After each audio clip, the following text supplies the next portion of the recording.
Hello, everyone. Hi there. Joshua and myself, Sal. Um, why do we keep doing these recordings? We keep doing all these podcasts.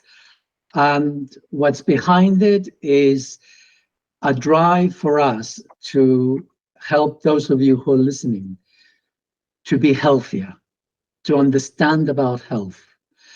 And health is multifaceted. Health is psychological, emotional, mental. Um, dare I say the word spiritual, for lack of a better word at this moment in time. And today, we're going to focus on the relationship between health and the skin. And just because we focus on one little bit, it doesn't mean that the rest of it doesn't come in, because it's all related. But our focus will be primarily on the skin. And both Joshua and I, we have both had our issues with skin. Joshua, I can tell you about his experiences. Go on, Josh. Yeah, I mean, my skin used to be, for the past 8 or 9 years, has been fantastic. As a child, I started developing eczema on my face. And so I really kind of like resonated with the article that you wrote about, feeling like a leper. I just thought I wanted to get a burqa and like live in the desert and just cover myself. The shame that was I experienced from that, and it was really difficult in my teenage years. And then it just kind of like leveled out, and it was great. Only in the last year that I've started getting eczema again, and really angry stuff as well, like on the back of my neck and on my hands and on my nose. It's been really quite a challenge, and quite a process to kind of like get that under control, and understanding that there's an emotional component to that, but then also things that I've been eating as well are contributing to the fact that I'm detoxifying via my skin. So yeah, it's been a real journey, and doing this fast combined with the capsules to kind of like remove all of this mucus and inflammation in my Could gut. we could we perhaps talk about this a bit later on? Of course. Because Yeah. this is a very important aspect of something we're trying to promote. But Yeah. there's so much other things that we could sort of put in beforehand. So if you can hang on to that, Yeah. we'll Okay. come back to that because it's Yeah. important. And I think one interesting aspect to it has been, this is quite a recent one as well, is the fact that what from working with you, Sal, is the fact that in that moment of looking at, well, yeah, there's some underlying anger here. Immediately, I'll get a flare up from just a thought, from connecting what trauma there is stored within me to actually, this moment in time, and suddenly I've got the worst eczema showing up in my whole life because we've just had a discussion about the fact that where this is coming from. So that's been a really kind of like big learning curve for me. Yeah, unfortunately now it's all starting to clear up again because I've but it's been a process, both looking at my diet but then also looking to release those traumatic memories and programs that I've got inside me. So yeah.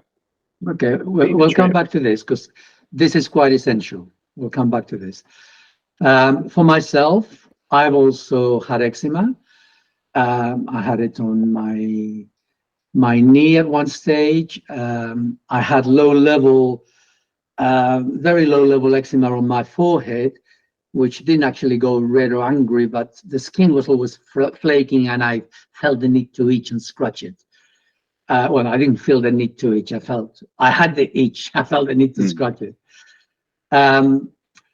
And over the years, I have also had all manner of skin problems. And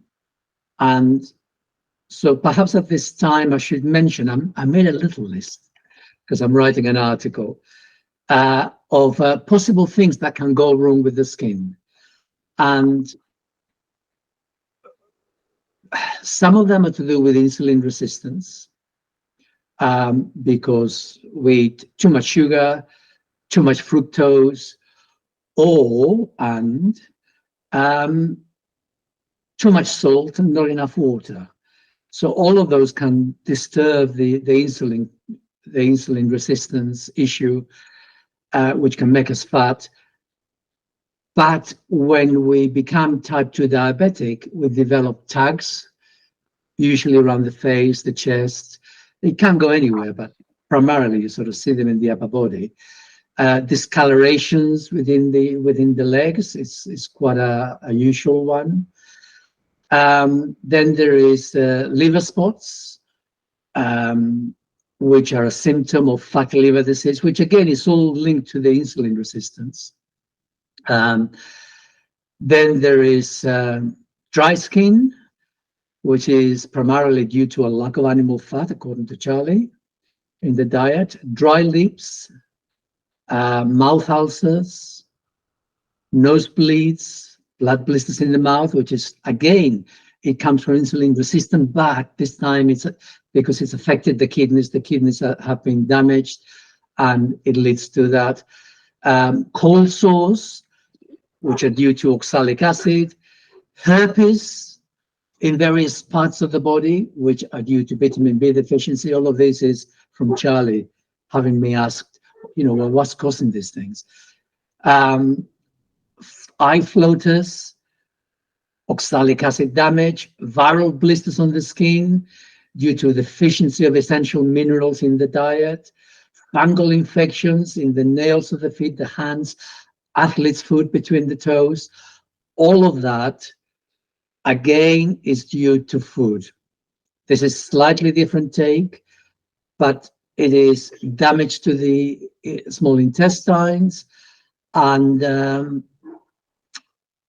as a result of that, lectins and oxalates, they get into the bloodstream, the immune system becomes involved, and then all manner of different symptoms arise. Some of them go directly to the skin, such as eczema, but some of them will go, like I said, with the fungal infections, and some of them will be in the groin, in the vagina, underneath the breasts, in the armpits. Fungal infections, all this one's primarily through lectins.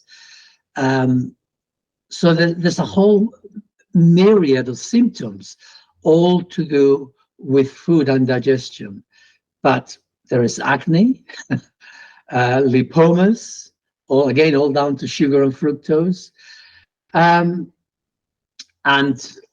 perhaps lastly for now, so not to blow your head with this, sunburn, which Joshua and I were just discussing, which is when oxalic acid, not oxalic, is it?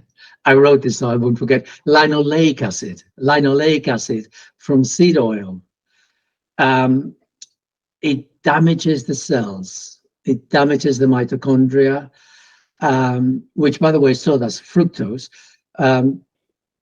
But the linoleic acid has a particular effect, and it makes us very light sensitive. And being light sensitive, you can't go under the sun because you will burn. Even though we are supposed, we've been here for millions and millions of years, we should be able to go under the sun without having to buy lotions to clean ourselves with, to cover ourselves with. And yet there's been an explosion of people getting sunburn, an explosion of people having to buy and obsessed with having to put on lotions to protect ourselves from the sun. This is new in the history of the world. And it is a known goal because we are creating the damage to ourselves. Anyway, I'll just stop there for now, come back, let you reflect on that. Perhaps you might want to say something on these issues. Joshua? Yeah, I mean, the sunburn is quite an interesting one because I thought I'd try this out myself. We've not had much sun up here. And 2 days ago, it was sunny and a day off. So I got to go out in the sun. And my objective was to sit in the sun for an hour and just, taking that vitamin D, enjoy the sun on my skin.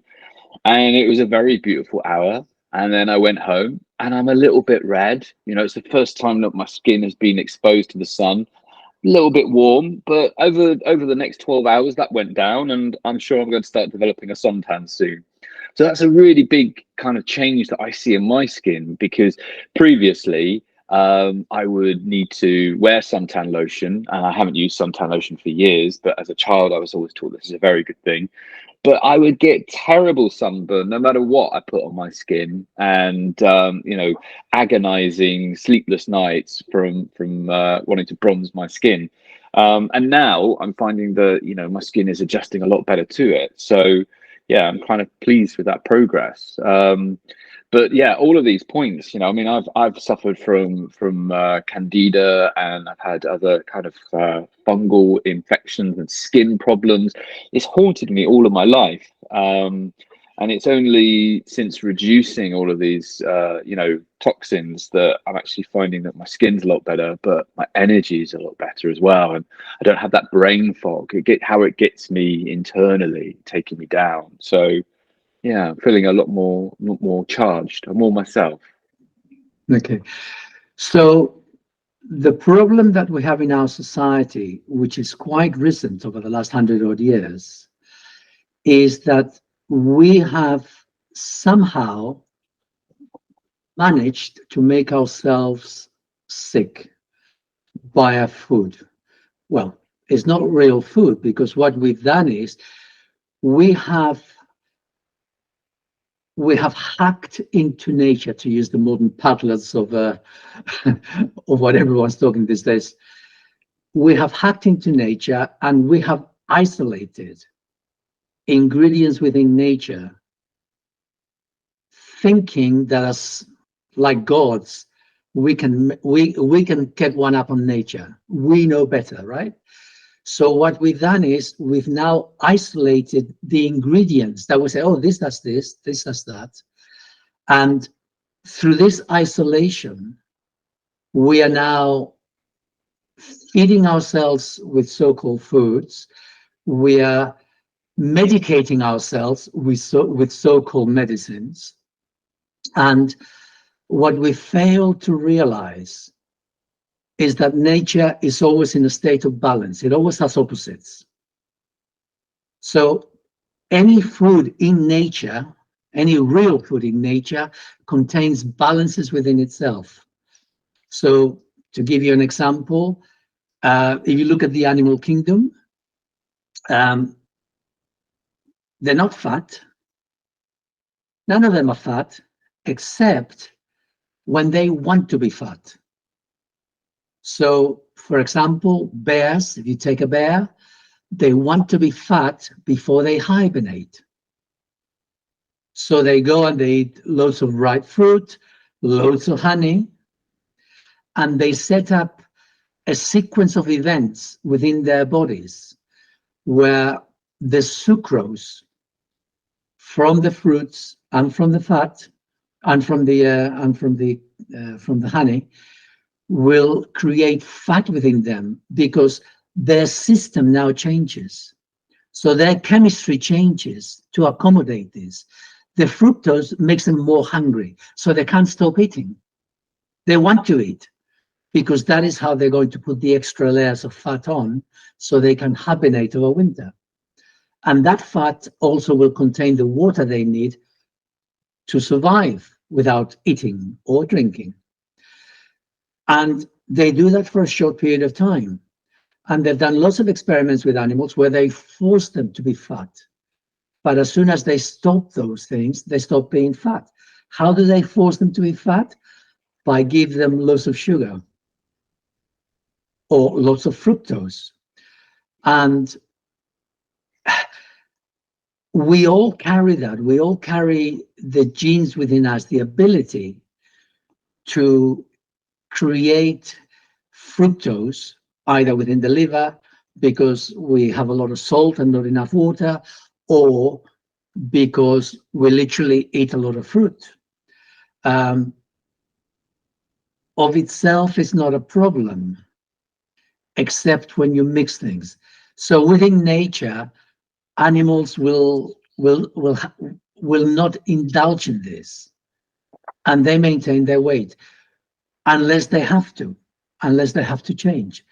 What we've done is we have separated these things. We have extricated fructose from the fruit kingdom. We have created fruits which have an undue amount of fructose, much more than would normally exist in nature by itself.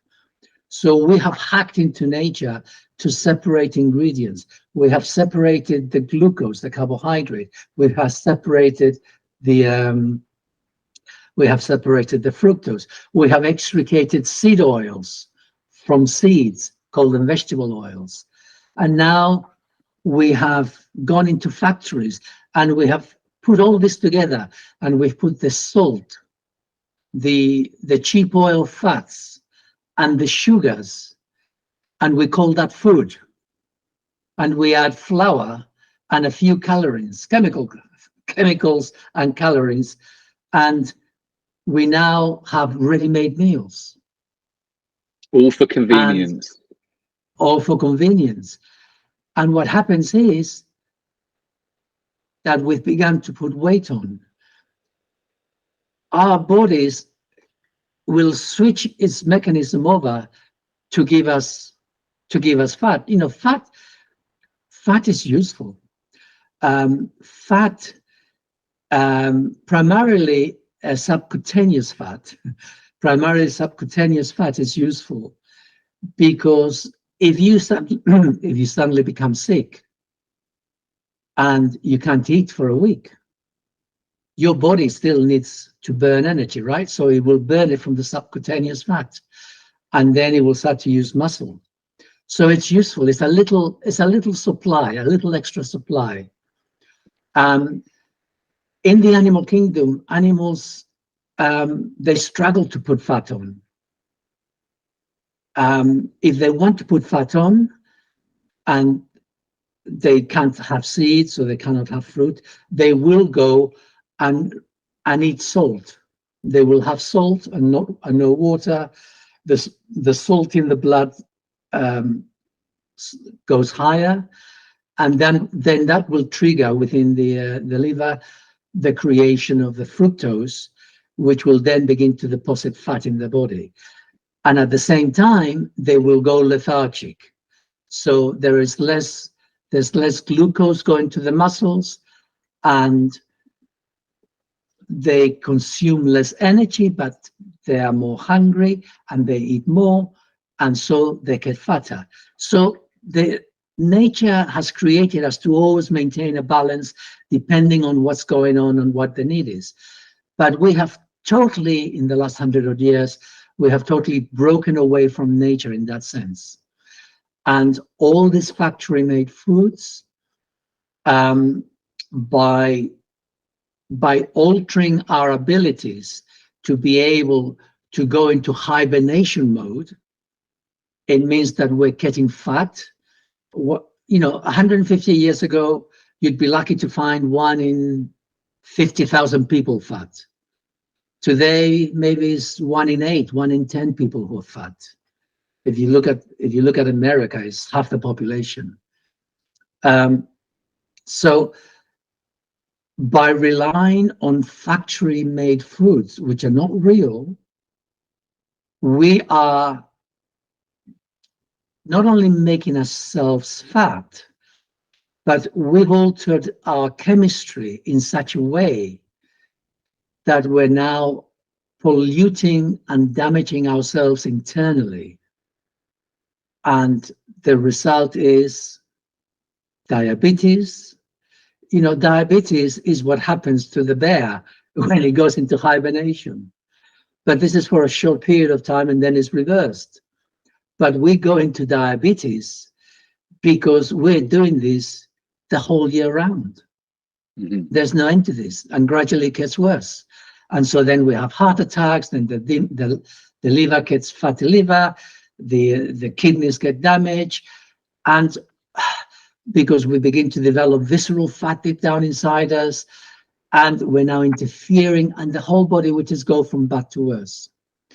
So to say that 95% of human illnesses are due to food is pretty much the truth. It is pretty much how it is. Most illnesses are due to the foods that we eat, and we are unaware of this. And what happens is that we now get ill because we've hacked into nature. So we've now eating all these man-made products which are not real food. We now get ill, and now we go to the Western medicine pharmaceutical complex and say, I've got high blood pressure, I've got eczema, I've got fungal infections, I've got arteriosclerosis, I've got all these symptoms. So they come in and they say, all right, well, we'll do a test. If you're in America, we'll do 10 tests. And there's, oh yes, you've got a problem. You need to go on high blood pressure tablets, medication. You need to go on statins. You need to go on antidepressants, whatever. So they're now, their answer to what mostly begins as physical dietary problems, they're now trying to fix you by controlling the symptoms which have now arisen by giving you tablets, which will keep you enslaved in an ongoing to which there is no answer. There is no answer. You keep eating the wrong foods. You keep getting sick. You're now looking for answers. You go to Western medicine. They give you all these drugs, which themselves will generate other problems. I've got one client who came to me because he had, he came to me because he had real bad gout. And we changed his diet and he began to improve. However, what I wanted to share was that he'd been given all manner of drugs for high blood pressure, gout tablets, and then because those tablets were damaging his stomach, they gave him stomach tablets to cope with the fact that the other tablets were damaging his stomach. Vicious cycle. Yeah. And, you know, in fairness, I caught him early. And he's now been able to give those things up.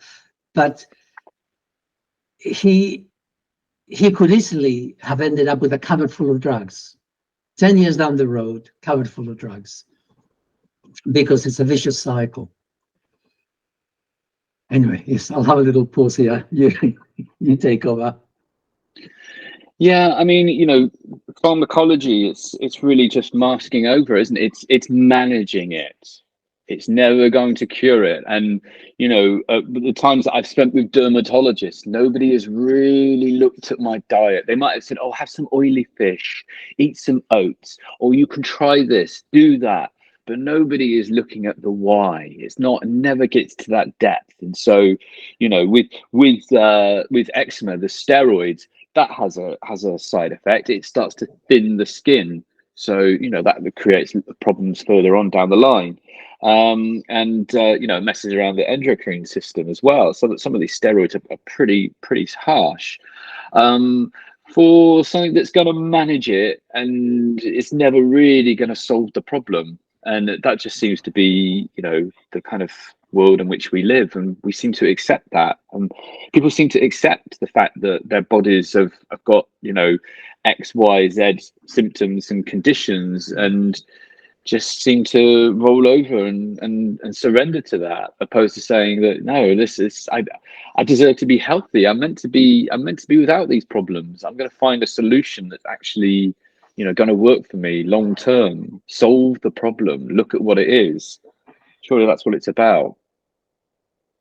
Okay, so on that score, I'm just going to deviate now from diet a little bit, because we have done something to ourselves over this past 100 odd years. What has changed? Well, world population is one. There's a lot more of us in the world. I'm not saying there's too many of us, but there is a lot more of us. So there's a lot more people contributing, and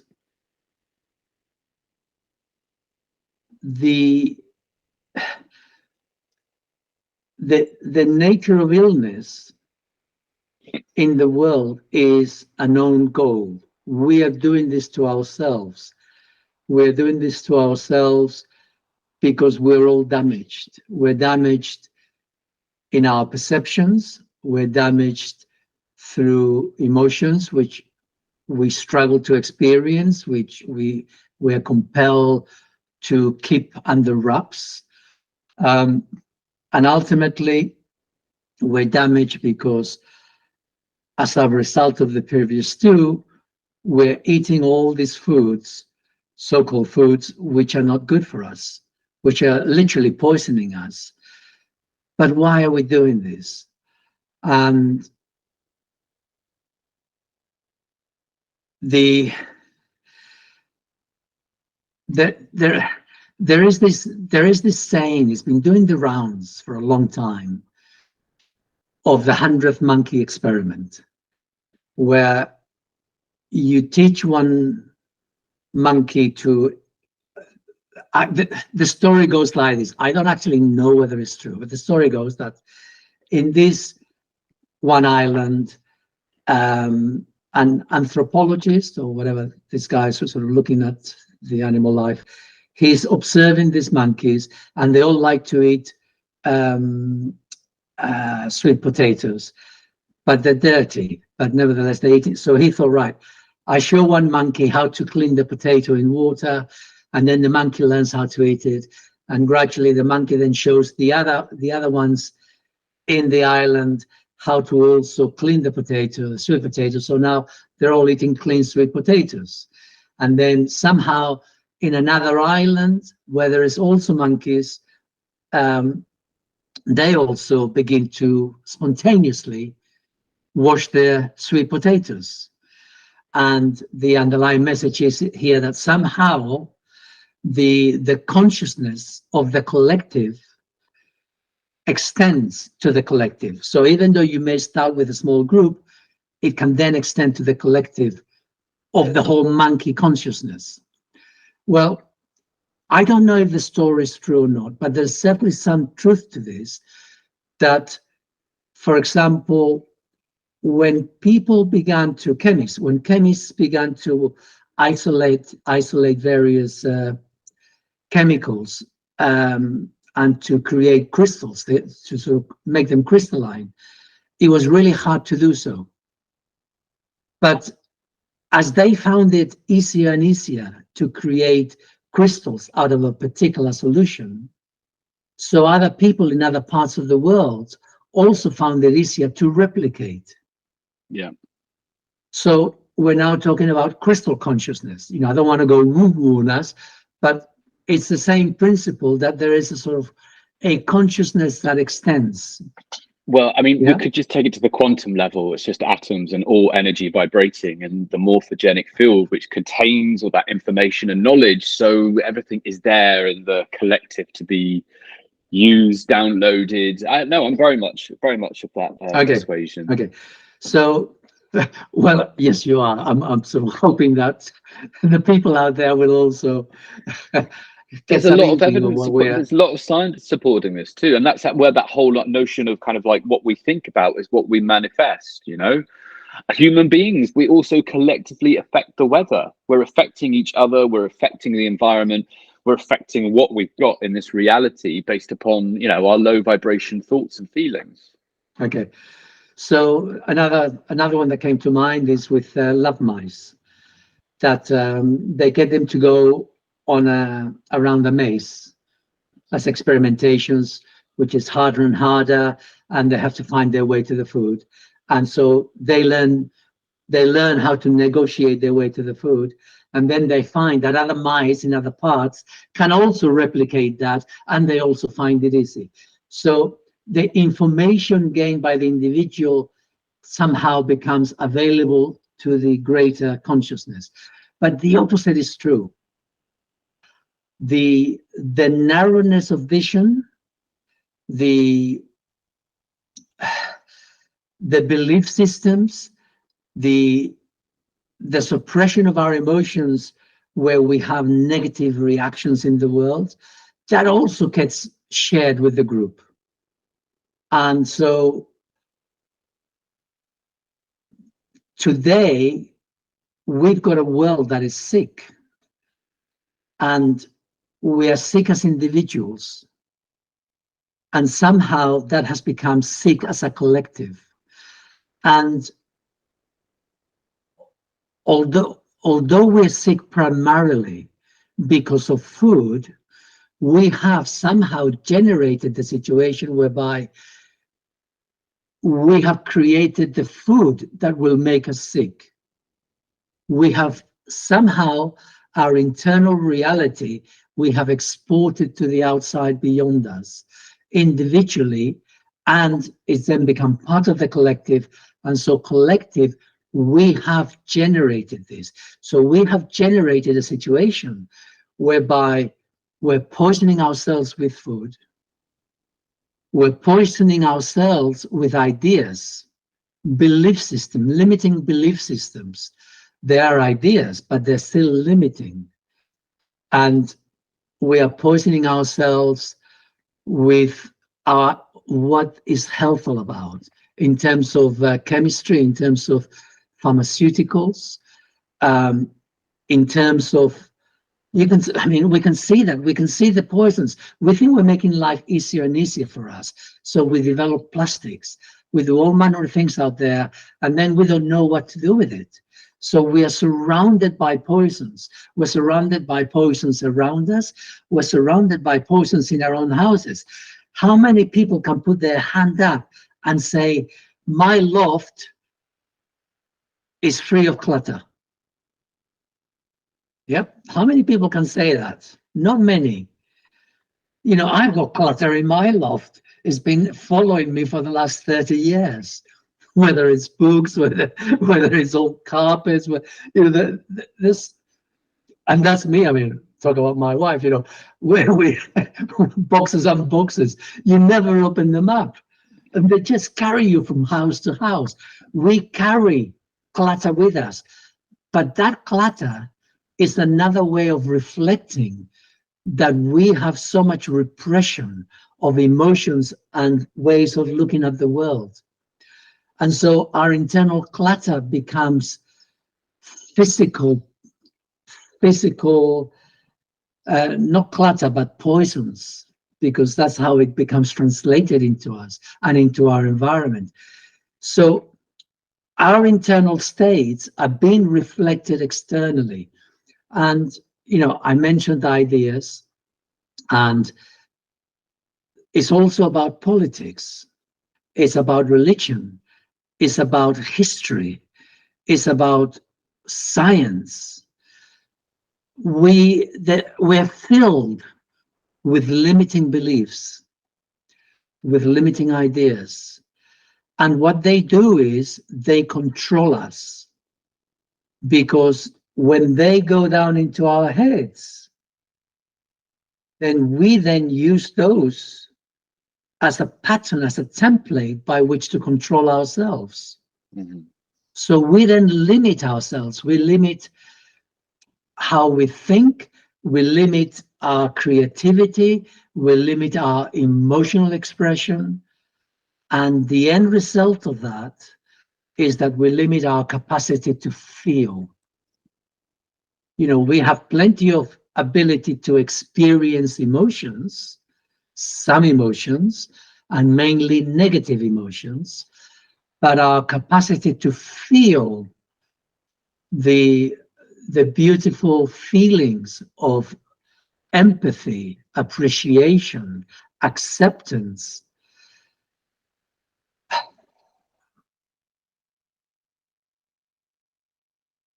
I'm hesitating to use the word love because it's such a misused word. But all those three actually are an expression of love.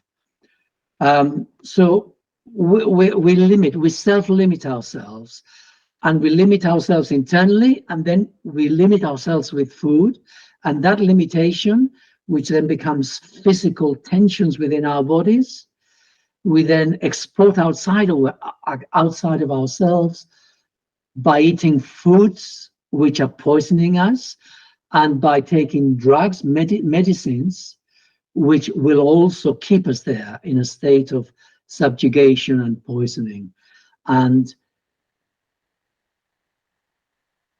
part of the reason why I'm sharing this is because we need to change the dynamic, the collective dynamic, although we need to begin by changing it within ourselves. And the way to change the dynamic within ourselves is to begin a process of self-acceptance, to accept ourselves as we are. Ultimately, what we want to do is to love ourselves. What I mean by that is we need to accept all the foibles, all the conflicts within us, within our personalities, the painful emotions which reside within us that we don't want to go there. We don't want to experience those emotions. They're too painful, and yet we have to. We need to own up anything and everything that is us. We need to be able to look in the mirror and look at ourselves softly.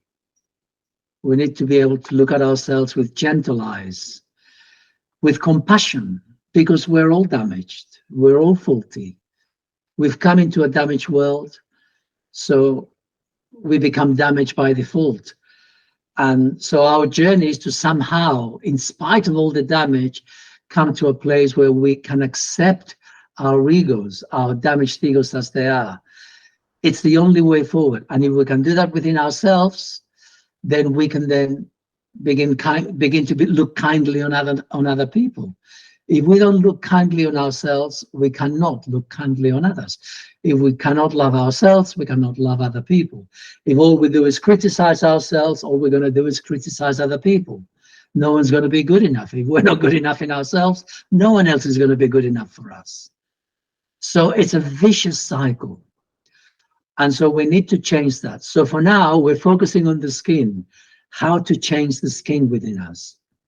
And I've given all these possibilities of problems within the skin. And most of those arise out of the foods that we eat primarily. And so I've mentioned the fact that we end up eating all these factory processed foods, which are filled with the salt and the sugar and the fructose and the cheap fat, the cheap oils. And you need to give those up straight away. You know, to be honest, they're the worst culprits. Linoleic acid being in everything. Anything that's processed contains that. If you can give up the linoleic acid, you're halfway there.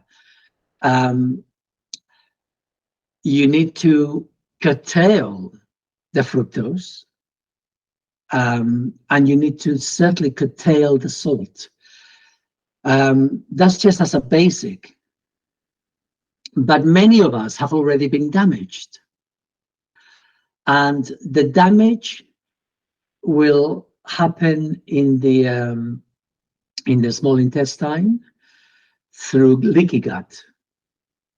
And this doesn't apply to everyone, but it does apply to people who've got skin damage of some sort or other.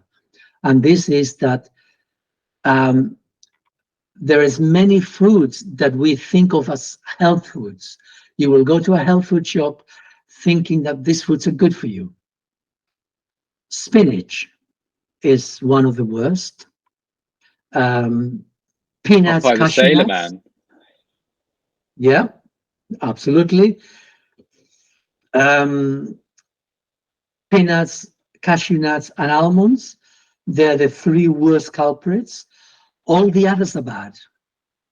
but they're not as bad as those. But you should stop the other ones unless you can buy them fresh in their shells and maybe have a few at Christmas.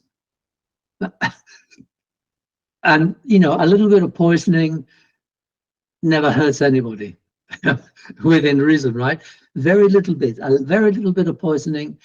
The body can use that to keep itself in shape. But it's only for a little period of time. So a little bit of what you fancy might be good for you, but only for a very short period of time, not on a regular basis. So all those things are really bad because they contain oxalic acid, lectins, and linoleic acid. So for people who are already damaged with skin problems, they need to give those up. Now, there is a problem here because I say you have to give up the sugar. Well, really, you have to give up the fructose. You can have a little bit of sugar as long as you have some lectins. And in my website and in other podcasts, I actually explain lectin is a protein and it binds to sugar, to carbohydrates, to different sort of carbohydrates. Lectin, once it gets into the bloodstream, it activates the immune system and then it begins to attack itself. And that will give rise to fungus infections and skin problems of different sorts. However, if you stop eating all the sugar, you have to give up all the lectins, pretty much, because otherwise the lectins will bind with the sugar that you're eating. But if you stop eating the sugar, then the damage of those lectins, once it gets through the gut, becomes magnified. So this is what I was saying to do initially about nature, how it's got this sort of balance. So lectins are really bad for us, but when you eat foods which contain some sugar, some of those lectins will bind with those sugars. The same thing applies to vitamin C. Some of the vitamin C will also bind with the fructose and with the lectins. And so although they can be damaging, they're not that damaging. It's a damaging that takes a long time to manifest. But if you take some of the ingredients out of the equation, the damage becomes much, much more severe. So if you are going to give up the sugars, you definitely have to give up all the lectins. Like, for example, the worst lectins in our society in this day and age are to do with the nightshade family, which is tomatoes, red, green, yellow peppers, and potato. Potato, not sweet potato, the ordinary potatoes. And there's another one, which is the eggplant, aubergine. So all of those are deadly. And if you've got skin problems, you should just give them up automatically. Just put them out of your diet, just in case. Certainly, if you've got fungal infections, you should definitely stop the nightshade family.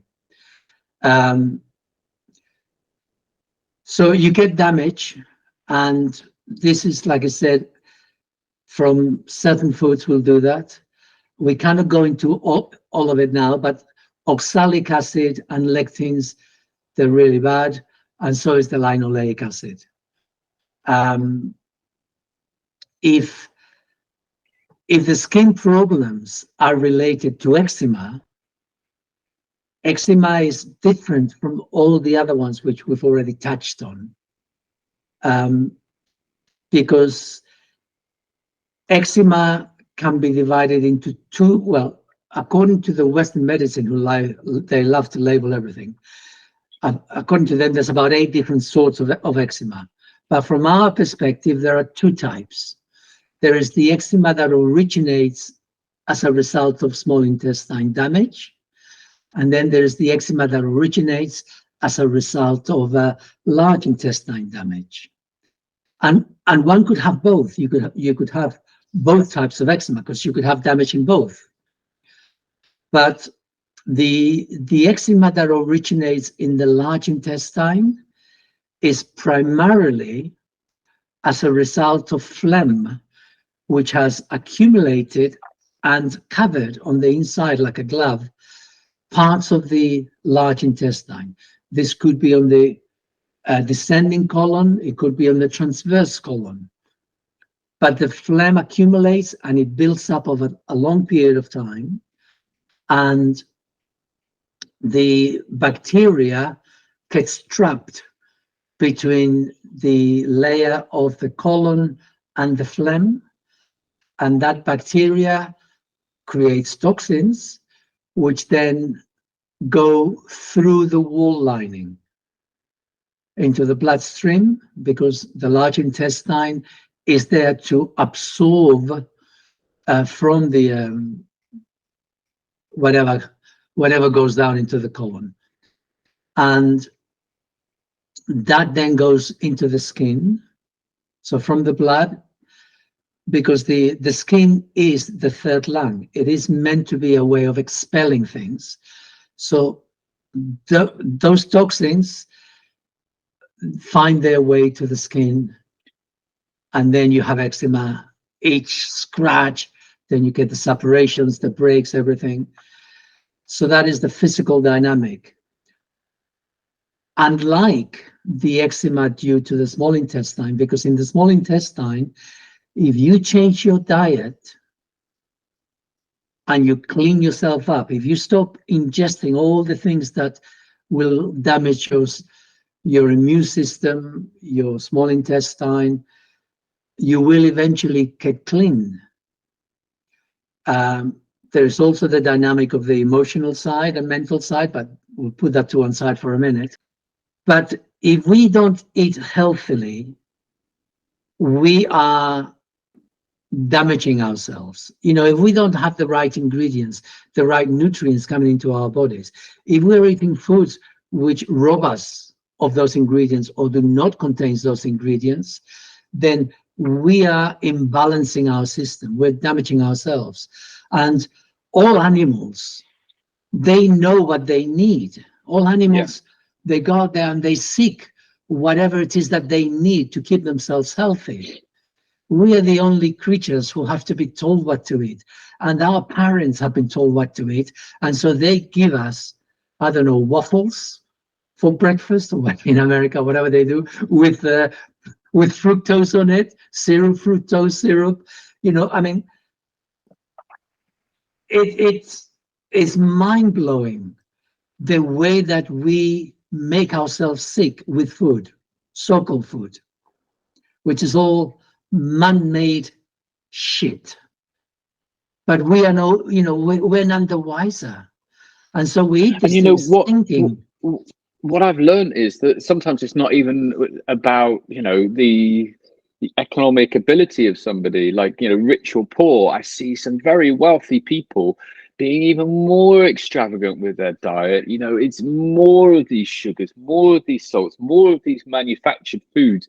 There's a gluttony that's going on. So it's not this idea that this is just affecting people from lower social economic groups isn't necessarily true. I see really rich people with gout and other conditions based upon the fact that, you know, they're using food as a way to cope with life, even though they're really wealthy and successful.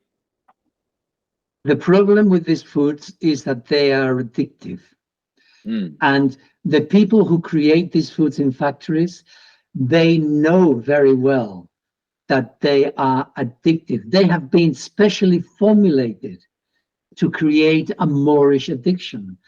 Crisps, crinkles, you know.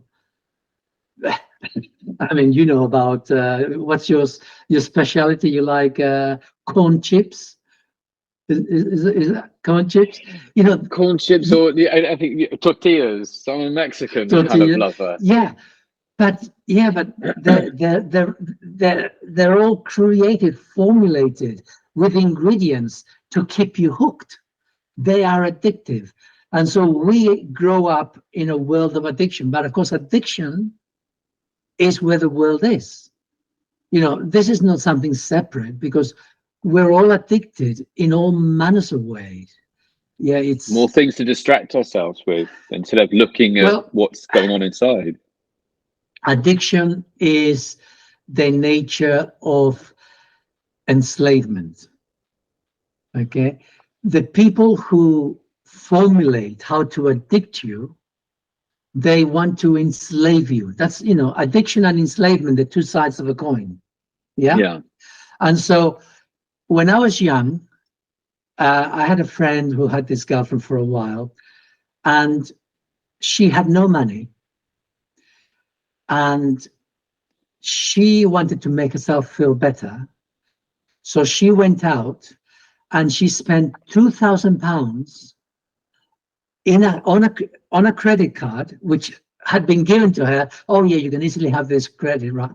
£2,000, which today, I'm going back 30 odd years plus. Today, that would be the equivalent of about 10 grand. And she spent £2,000 on clothes to make herself feel better when she didn't have the job or the money to repay that. So she was going to go into credit. Basically, she was going into voluntary enslavement. Yeah. To buy goods, what she didn't really need, but because she'd been watching television ads saying, if you look like $1 million, you will be $1 million richer in your mind. And maybe then you'll find someone who's got $1 million in actuality and will then buy you another $1 million worth of clothes. It's a nightmare scenario. Everybody's trying to give you cheap credit to enslave you.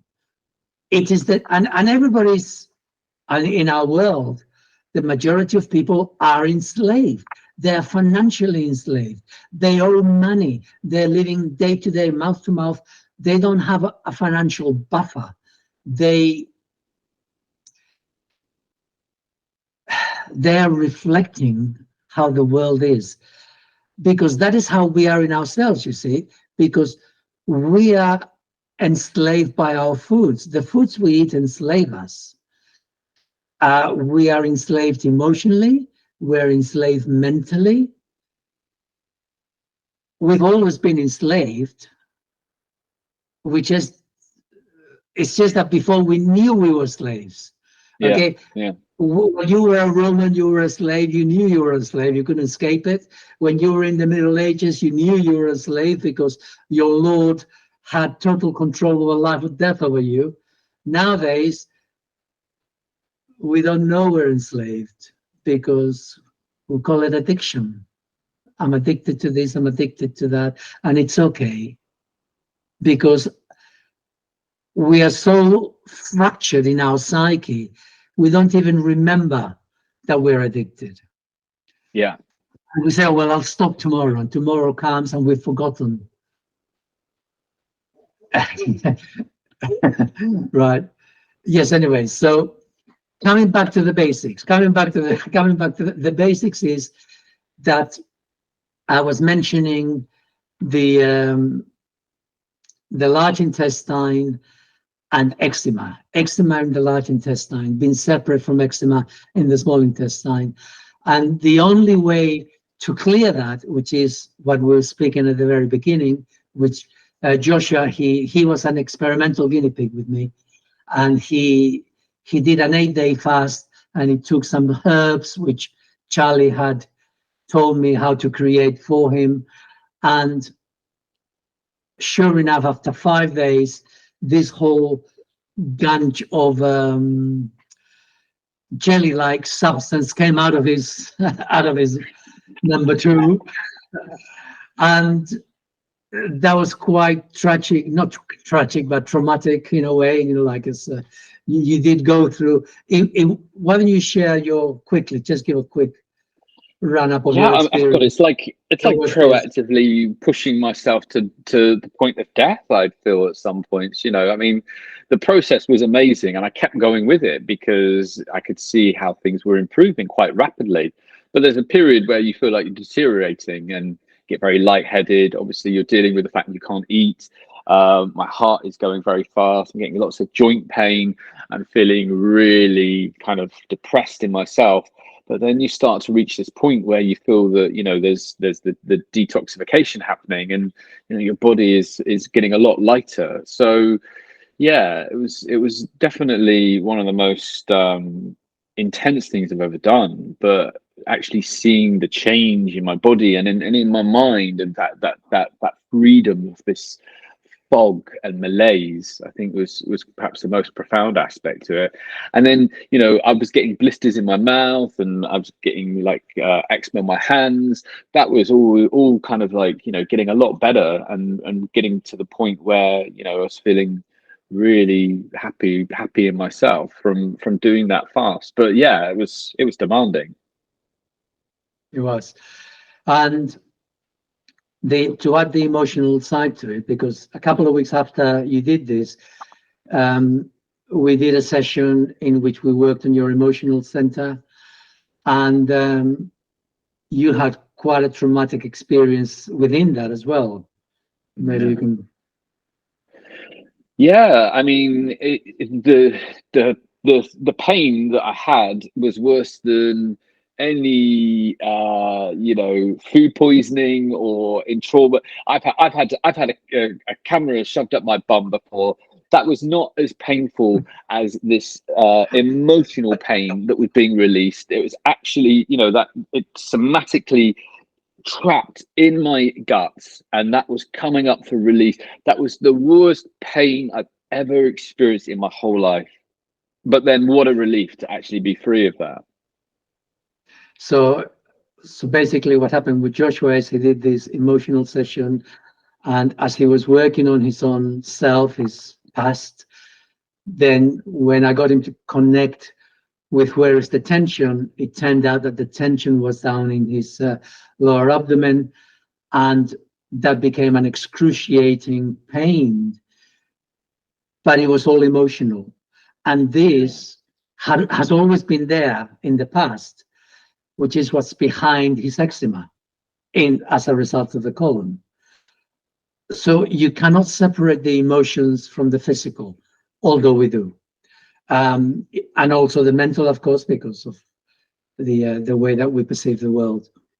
So to wrap it up for now, oh yes, so we will be doing next year. We're going to be doing some retreats where we will be focusing explicitly on people who've got eczema as a result of large intestine damage, and it will be physical, it will be emotional, it will be mental, it'll be a combination of it all, because it is the one type of eczema that cannot be healed in any other way.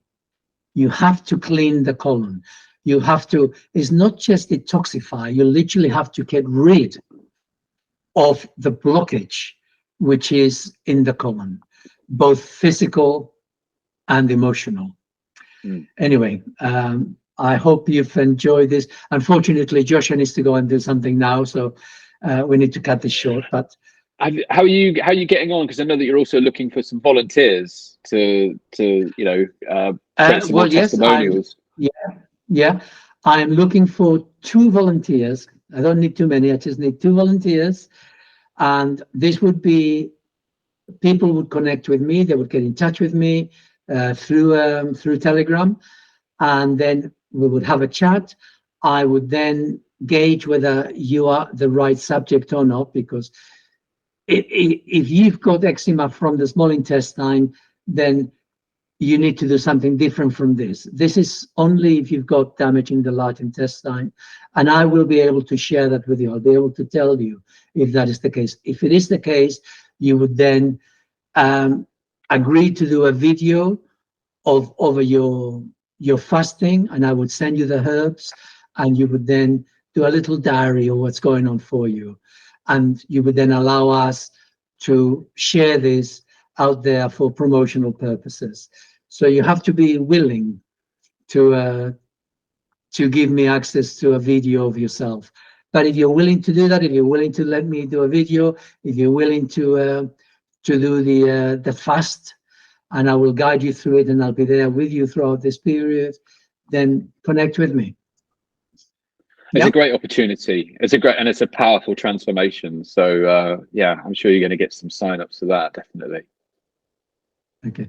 Well, thank you very much, Joshua, for joining with me on this. Thank you very much. And, you know, for those of you listening, if you enjoy listening to our ramblings, then please click the like button on YouTube and make a comment, or we'll always get a response.